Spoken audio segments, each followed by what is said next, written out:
got cut off on the last video, so I'm just following up inside now because it's warmer.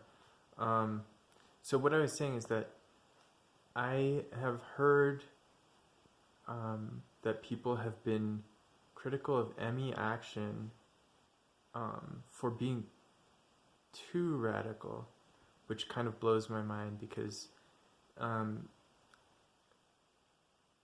the most radical thing ME action has done is protests that were legal in a public space. There was no civil disobedience or no arrests. And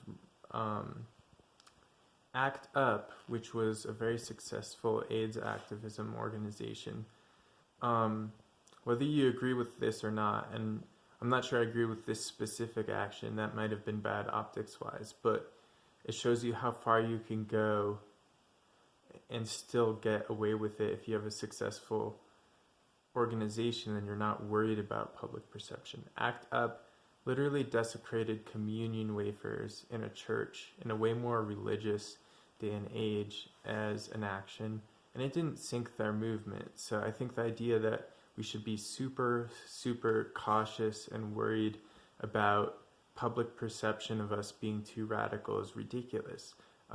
Many of us are just not going to survive this or manage to make it through unless we get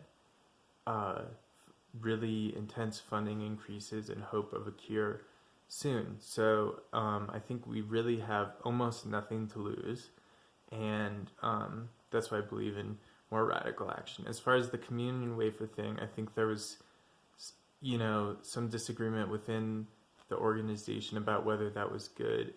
I'm not saying it was. I'm using that as an example of how, you would think if public perception is everything, that would have totally sunk all AIDS activism and totally ruined their chances of being heard, but it didn't. I think we could almost directly copy from the ACT UP playbook, except for with a slightly different media strategy adopted for the 21st century. Excuse the brain fog.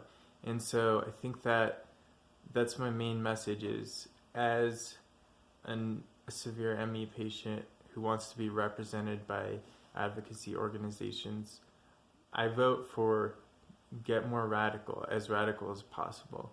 Do anything to get us funding, to get the NIH and CDC to view us as a formidable group that will actually follow up on putting pressure on them. And I just think we have nothing to lose, and we need that. And that historically, that's how activism and funding for illnesses works. Thanks.